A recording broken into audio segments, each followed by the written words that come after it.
السلام علیکم۔ امید ہے آپ سب خیریت سے ہوں گے۔ پیش خدمت ہے ناول بے لباس محبت ایپیسوڈ 9۔ ریما اسد کی بات سن کر ہنسنے لگی۔ تم مجھے معاف کرو گے؟ میری ماضی کو نظر انداز کرو گے تم؟ واہ کیا بات ہے اسد، مجھے تم سے کوئی شکایت نہیں ہے، اور رہی بات گناہ کی تو وہ میں خود گناہ گار ہوں۔ میری نظر میں کوئی برا نہیں ہے، ہر کسی نے اپنا حساب دینا ہے۔ تم آزاد ہو، آزاد ہو۔ میرے پاس تمہیں دینے کے لیے کچھ نہیں ہے، اور رہی بات خوشی کی تو وہ اس کے راستے پر منحصر ہے، اور میں جس راستے پر ہوں خوش ہوں۔ اور آخری بات، جو حق کے راستے پر چلتے ہوئے انہیں حق کو والے ہی سمجھتے ہیں۔ اسد گہری سوچ میں ریما کی بات سن کر پچھلا وقت یاد کرنے لگا۔ ریما اب بدل گئی تھی، ابو وہ انمول ہیرا بن چکی تھی اور تراشی جا چکی تھی، اب اس کا کوئی مول نہیں۔ ریما اسد کے جاتے نوافل پڑھنے لگی کہ اس کا ہر راستہ حق کا راستہ ہو۔ ریما کی والدہ کو اس کی شادی کی فکر ہونے لگی۔ ریما کے والد کہتے نیک بیٹیاں بوجھ نہیں ہوتی۔ ادھر عمیر کو عمر قید کی سزا ہو چکی تھی۔ نور کی طبیعت بے چین رہتی، اسے ڈرگس کی عادت ہو گئی تھی، جس کے نہ ملنے کی وجہ سے وہ جسم فروشی کے اڈے پر جا بیٹھتی تھی۔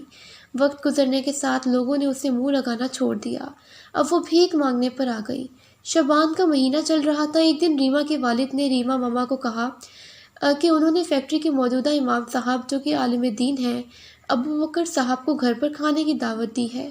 اگلے دن ریما نے مشروب کے ساتھ کھانے میں بنائے۔ ریما کے والد اور امام صاحب دونوں نے کمرے میں بیٹھ کر کھانا کھایا اور گھر والے امور پر باتیں کی، اور عشاء کی نماز کے لیے چلے گئے۔ اس دوران ریما کی ماما اور ریما دونوں اپنے کمرے میں رہیں۔ اس نے نہ امام مسجد کو دیکھا نہ سنا۔ ابو بکر صاحب کچھ دن پہلے ہی فیکٹری میں امام مقرر ہوئے تھے۔ ان کا اخلاق بہت اچھا اور ملنسار تھا، جو لوگوں کو ملنے پر مجبور کر دیتا تھا۔ ان کی عمر 33 سال تھی اور ان کی شادی نہیں ہوئی تھی۔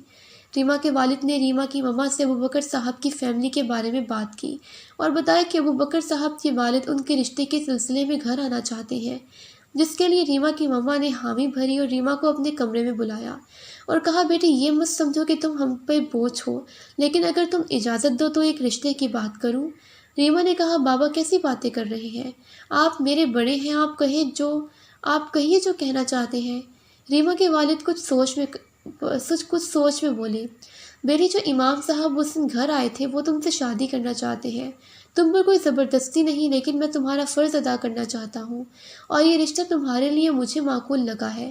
لوگ ان کی بہت عزت کرتے ہیں، مجھے امید ہے کہ وہ تمہیں خوش رکھیں گے۔ ریما نے سر جھکائے کہا، آپ میرے بابا ہیں، آپ میرے لیے غلط سوچ سکتے ہیں، آپ کا فیصلہ مجھے منظور ہے، کہہ کر وہ اپنے کمرے میں چلی گئی۔ اس کا جواب سن کر انہیں اطمینان ہوا۔ شادی کی بات سن کر ریما گھبرانے لگی، وہ نامحرم لوگوں کے سامنے آ کے تھک چکی تھی۔ اسے لگا کہ پھر سے کوئی آزمائش ہے، وہ ہاتھ جوڑے دعا کرنے لگی۔ اس رات اس نے خواب میں دیکھا کہ وہ ایک منڈی میں ہے، جہاں بہت سے لوگ اسے نوچ رہے ہیں اور اسے بے لباس کر رہے ہیں۔ اچانک سے دانیال اسے سب سے بچا لے جاتا ہے۔ ریما کی اچانک سے آنکھ کھل گئی اور وہ پسینے سے شرابور تھی، اس کا جسم کانپ رہا تھا۔ اس نے ٹائم دیکھا تو تہجد کا تھا اور وہ معمول کے مطابق تہجد پڑھنے لگی۔ تہجد کے بعد اس کے ہاتھ دعا کے لیے اٹھے۔ خواب یاد آتے ہی اس کو دانیال کی بات یاد آنے لگی۔ اس کی آنکھیں اشک بار تھیں۔ اے میرے رب، میں تیری رضا میں راضی ہوں، مجھے ویسا بنا دے جیسا تجھے پسند ہوں۔ میرے دل سے دانیال اور اس دنیا کی محبت نکال دے، بس ویسا بنا دے جیسا تجھے پسند ہوں۔ اچانک سے دانیال کے بار بار خیال آنے پر اس نے سوچا کہ وہ ابو بکر صاحب کو اپنے ماضی کے بارے میں ضرور بتائے گی۔ اگلے دن ریما نے ابو بکر کو ایک خط ابو بکر صاحب کو دینے کا کہا، جس میں اس کے ماضی کے بارے میں سب لکھا تھا، اور کہا کہ جو ان کا جواب ہو وہ آخری سمجھ لیجیے گا۔ ریما نے وہ خط ایک اور لفافے میں ڈال کر اس کو گوند سے چپکا دیا تاکہ اس کے بابا نہ پڑھ سکیں۔ ظہر کی نماز کے بعد ریما کے والد نے وہ خط ابو بکر صاحب کو دیتے ہوئے کہا کہ یہ میری بیٹی کا خط ہے، وہ آپ کو اپنے ماضی کے بارے میں بتانا چاہتی ہے۔ ابو بکر نے وہ خط مٹھی میں لے کر آسمان کی طرف دیکھا اور کھول کر پڑھنے لگا۔ رات کو عشاء کی نماز کے بعد ابو بکر نے ریما کے والد کو چند باتیں کی اور جواب لکھ کر دے دیا۔ آپ نے تو اتنی آسانی سے سب لکھ کے دے دیا، میں خود ایک گناہ گار انسان ہوں، نہ ہی خوبصورت اور سلیقہ مند ہوں، بس کوشش کروں گا کہ آپ کو خوش رکھ سکوں۔ بس میں چاہتا ہوں کہ آپ مجھے شادی کے بعد دیکھیں، کہیں مجھے دیکھ کر انکار نہ کر دیں، اس لیے اسے میری التجا سمجھیں۔ ابو بکر نے ریما کے والد کو کہا کہ 2 دن بعد میرے گھر والے نکاح تاریخ کے سلسلے میں آئیں گے، ان کا ارادہ ہو تو ہاں کر دیجیے گا۔ ریما کا جواب تھوڑا عجیب لگا، لیکن وہ اس التجا پر راضی تھی۔ وہ خود بھی نہیں چاہتی تھی کہ نکاح سے پہلے اسے کوئی نامحرم دیکھے۔ ریما کی فیملی دیکھنے میں ڈیسنٹ تھی۔ ابو بکر کے والد نے اسے ابو بکر کے بارے میں بتانا شروع کیا۔ میرا بیٹا عالم ہے، وہ چاہتا ہے کہ نکاح کے بعد ہی تم دونوں ایک دوسرے کو دیکھو۔ وہ تھوڑی دیر رکی اور پھر بولی، میرا بیٹا جیسا بھی ہے لیکن تمہیں خوش رکھے گا۔ پھر انہوں نے ریما کی مرضی جانی۔ ریما خود ہی چاہتی تھی کہ نکاح پردے میں ہو۔ اس نے اللہ کا نام لے کر حامی بھر لی اور 18 رمضان کو نکاح کی تاریخ مقرر ہوئی، کیونکہ اس کے بعد ریما نے اعتکاف میں بیٹھنا تھا۔ ابو بکر کی والدہ نے اس کا منہ میٹھا کروایا اور کہا رخصتی بھی جلد ہوگی بغیر کسی رسم کے، جیسے ابو بکر کو بہتر لگے گا۔ اگلے دن فوزیہ نے ریما کو کال کر کے اس کے بارے میں سوچنے کا کہا اور احساس دلانا چاہتی تھی کہ وہ بدل گیا ہے، اور مزید کہا کہ وہ تمہارا ماضی بھلا کر قبول کرنا چاہتا ہے، جو کہ کوئی اور مرد نہیں کر سکتا۔ تمہاری زندگی کا فیصلہ ہے، سوچ کر تو دیکھو۔ لیکن ریما کے لیے عزت کی کوئی اہمیت نہ تھی۔ اس نے صاف انکار کر دیا اور کہا کہ آئندہ اس موضوع پر بات نہ کرے۔ ریما کے دل و دماغ میں یہ بات بیٹھ گئی تھی کہ کوئی بھی اس کے ماضی کو بھلا نہیں سکتا۔ عشاء کی نماز کے بعد ریما سوچنے لگی کہ فی الوقت تو ابو بکر نے خط پڑھ کر کچھ نہیں کہا، لیکن کیا وہ شادی کے بعد اس کے جسم کی خیانت قبول کرے گا؟ اگلے دن ریما کے والد نے خوش خبری سنائی کہ وہ ریما کی والدہ اور اس کے ساتھ عمرے کے لیے جا رہے ہیں عید کے بعد۔ ریما کی ماما نے جب پیسوں کا پوچھا تو انہوں نے ریٹائرمنٹ سے ملنے والی پیسوں کا بتایا۔ ریما یہ بات سن کر بہت خوش ہوئی، لیکن اس نے اپنے بابا سے کہا کہ وہ ابو بکر سے اس کے جانے کی اجازت لیں، اور خود بھی ارادہ کیا کہ وہ نکاح کے بعد ابو بکر سے اجازت ضرور لے گی۔ آخر رمضان کی 18 تاریخ آ گئی۔ ابو بکر اپنے ایک انکل اور والدین کے ساتھ آیا۔ ریما اپنے کمرے میں سادہ سے لباس میں اپنی والدہ اور اپنی ایک باجی عالمہ کے ساتھ موجود تھی۔ نکاح خانے پردے میں اس کا نکاح پڑھانے کی اجازت مانگی۔ ریما نے اجازت دی۔ ریما نے حق مہر کے علاوہ باقی شرائط سے منع کر دیا۔ نکاح خاں نے ریما کو ابو بکر سے بطور نکاح 3 بار قبول کروایا۔ ریما کے دستخط کے بعد گواہان کے دستخط کیے گئے، پھر خطبہ دیا۔ ابو بکر کے مطابق نکاح پردے میں ہوا۔ ابو بکر ریما کے والد سے مل کر مسجد کی طرف چل دیے۔ کچھ دیر بعد ریما کی فیملی نے بھی اجازت چاہی اور ریما سے ملنے اس کے کمرے میں آ گئی، اور ملنے کے بعد کہا کہ ابو بکر جلد لینے آئے گا۔ ریما کو لگا کہ نکاح کے بعد ابو بکر اسے ملنے کمرے میں آئے گا، لیکن اس کے جانے کا سن کے اسے حیرت ہوئی۔ ریما نے اعتکاف میں بیٹھنے سے پہلے ابو بکر سے بات کرنے کا سوچا اور عمرے کی بات کرنے کے لیے اسے میسج کیا۔ ابو بکر نے کوئی جواب نہ دیا۔ ریما کو لگا کہ اس کے دل میں کوئی بات ہے۔ اس نے کہا، اگر آپ کے دل میں کوئی بات ہے تو بے شک نکاح ختم کر دیں۔ میں نے آپ کو عمرے کا بتانے کے لیے میسج کیا اور میں اعتکاف بیٹھنے کا بتا رہی ہوں۔ ابو بکر کا رپلائی آیا، نہیں، میں موبائل کم استعمال کرتا ہوں اور میں منزل پڑھ رہا تھا، میسج نہیں دیکھا۔ ریما نے عمرے کے لیے اجازت لی اور اس کا ہاں میں جواب پا کر خوش ہوئی، لیکن اس نے کہا کہ آپ بھی ساتھ چلیں۔ ابو بکر نے کہا کہ آپ مجھے ساتھ محسوس کر لیجیے گا۔ ریما نے فون رکھا اور اعتکاف کی تیاری کرنے لگی۔ عید کی نماز کے بعد ابو بکر ریما کے ساتھ کافی دیر مسجد میں موجود رہے۔ پھر ریما کے والدہ کو کال کی، لیکن ریما سے بات کیے بغیر کال بند کر دی اور کہا کہ اسے مبارکباد دے دیں۔ ریما کو بہت زیادہ برا لگا کہ وہ اب نکاح میں ہے، لیکن پھر بھی مبارکباد نہیں دی۔ ریما نے میسج کیا کہ اگر مصروف نہیں تو کال پر بات ہو سکتی ہے۔ کوئی جواب نہ دینے پر ریما نے کال کی تو نمبر مصروف کر دیا، اور دوبارہ کال کرنے پر ابو بکر نے اٹینڈ کی اور آہستہ آواز میں سلام کیا۔ ریما، السلام علیکم، کیسے ہیں؟ ابو بکر، وعلیکم السلام۔ ریما، عید مبارک۔ ابو بکر، خیر مبارک جی۔ ریما، اگر تھوڑی دیر بات ہو سکتی ہو تو؟ ابو بکر، نہیں۔ ابو بکر ٹوٹی ہوئی آواز میں بولا۔ ریما نے گھبراتے ہوئے کہا، وہ عمرے کی اجازت چاہیے تھی، بلکہ میں چاہتی ہوں ساتھ چلیں آپ۔ ریما ایک سانس میں بول رہی تھی کہ کہیں کال نہ بند ہو جائے، اور وہ بھی ہو گئی، اور میسج آیا، کیا آپ دانیال سے محبت کرتی ہیں؟ ریما، میرا دل صرف اللہ کی ذات کے لیے ہے، کیا آپ نے اسے معاف کر دیا؟ ریما، میرے دل میں کوئی خلش نہیں، معاف کیا میں نے۔ ابو بکر نے کہا، خیر میں اجازت دے دی، آپ جا سکتی ہیں، میں عمرے کے بعد لے جاؤں گا آپ کو۔ میسج دیکھ کر آہ بھری اور موبائل مما کو دے دیا۔ 2 دن بعد فلائٹ تھی، جو کہ ڈائریکٹ لاہور سے جدے کی تھی، پھر آ کے مکہ جانا تھا۔ اسے سب وقت میں ابو بکر نے کوئی رابطہ نہ کیا۔ شام کو چچا چچی ملنے آئے۔ جانے سے پہلے اس نے ابو بکر کو کال کی اور نمبر بند ملا۔ اسے بہت برا لگا، خیر اللہ کا نام لے کر چل پڑی۔ ایئرپورٹ پر چیکنگ کے بعد اعلان کیا گیا تو احرام باندھنے لگے۔ آخر جہاز نے اڑان بھری۔ ریما ونڈو سے باہر کا منظر دیکھ رہی تھی۔ ہاتھ میں تسبیح لیے ٹیک لگا کر بیٹھ گئی۔ جدے پہنچ کر چیکنگ، فنگر پرنٹس اور پھر تصدیق کے بعد گاڑی میں مکہ مکرمہ روانہ ہو گئے۔ گاڑی نے ہوٹل پر ان کو روکا، سامان ہوٹل کے کمرے میں رکھا اور عمرے کی ادائیگی کے لیے روانہ ہو گئے۔ جیسے جیسے ریما کے قدم اٹھ رہے تھے، ریما نے آنکھیں بند کیے بغیر دعا کے لیے ہاتھ اٹھا لیے۔ اپنے گناہوں کی معافی مانگنے لگی۔ میرے مالک، آج تیرے گھر تیری رضا سے ٹھہری ہوں۔ میں اس قابل تو نہیں، لیکن اپنے گناہوں کی معافی مانگنی ہوں اور اپنے والدین اور تمام مسلمانوں کے گناہوں کی معافی مانگتی ہوں۔ وہ گر گراتے ہوئے دعا مانگتی رہی۔ ریما طواف کرتی جا رہی تھی اور سوچ رہی تھی کہ 7 سال اسے کہاں لے گئے ہیں۔ جس نے پیار کیا اس نے برباد کیا، اپنی بہن کو کھویا، دوست نے دوستی کے مطلب کا مذاق بنایا۔ اس کے آنسو تکبیرات کے ساتھ گرنے لگے۔ طواف کے بعد صفا و مروہ کا چکر لگا کے نوافل پڑھنے کے بعد ریما کے والد نے ریما اور اس کی والدہ بال ایک پور تک کاٹے۔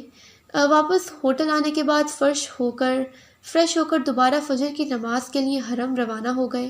یہ حرم شریف میں ان کی پہلی فرض نماز تھی۔ ریما ایک طرف جائے نماز بچھا کر سامنے کا منظر دیکھنے لگی۔ صبح کی کرنیں پھوٹنے لگیں، ہر طرف ہوائیں بکھرنے لگیں۔ ایسا لگ رہا تھا جیسے پرندے بھی اللہ کے گھر کا طواف کر رہے ہوں۔ جب وہ سامنے دیکھ رہی تھی تو اسے ایسے لگا کہ کوئی اس کے بائیں جانب جائے نماز بچھا کر بیٹھا ہوا ہو۔ اس کی جائے نماز اس کے پچھلے حصے سے ٹچ ہو رہی تھی۔ ریما اس بات کو اگنور کیے سامنے دیکھ رہی تھی۔ کچھ لمحے بعد ریما نے آنکھیں بند کی اور دعا کرنے لگی۔ اچانک ایک آواز نے خلل پیدا کیا۔ اللہ کے گھر میں معافی ملے گی؟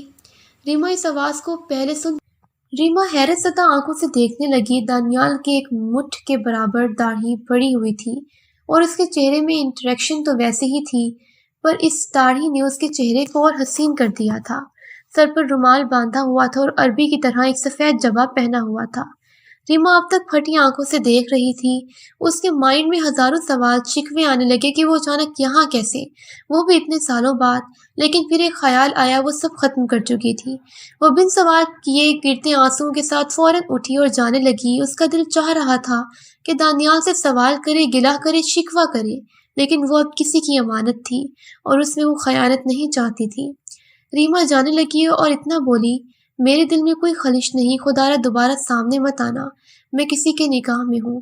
وہ یہ کہہ کر چلنے لگی۔ جانتا ہوں، ایک آواز نے پھر ریما کے بڑھتے قدموں کو رکنے پر مجبور کر دیا۔ وہ بن مڑے ٹھہر گئی۔ دانیال نے ایک پل خاموشی اختیار کی اور پھر بولا، میں ہی ابو بکر ہوں۔ ریما ایک دم حیرت سے مڑی اور دانیال کا منہ دیکھنے لگی جو اس وقت خانہ کعبہ کی طرف نظر جمائے ٹھہرا تھا۔ ابو بکر؟ ریما نے آہستہ آواز میں کہا۔ ابو بکر نے ریما کے نورانی چہرے کی طرف دیکھا اور اپنی بچھی جائے نماز پر بیٹھ گیا۔ پھر ریما کو بیٹھنے کا اشارہ کیا اور خانہ کعبہ کو ایک نظر دیکھا اور ایک آہ بھری، پھر ریما کی حیرت زدہ چہرے کو دیکھ کر کہنے لگا، تم جانتی ہو اس دن تمہاری زندگی برباد کرنے کے بعد میرے ساتھ کیا ہوا تھا؟ پھر اپنی زندگی سنانے لگا۔ ابو بکر سوشل میڈیا پر یہ انجان لڑکیوں کے لیے فیک نام دانیال استعمال کرتا تھا۔ ہسپتال سے گھر آنے کے بعد سے اسے اندازہ ہو گیا کہ اب اس کے پاس کچھ بھی نہیں تھا۔ جس عضو خاص پر اسے غرور تھا وہ پاس تو تھا، لیکن اس کے نفس میں کوئی طاقت نہ تھی۔ اس کے جسم میں اتنی بھی طاقت نہ تھی کہ وہ اپنے پیشاب کو بھی کچھ پل روک سکے۔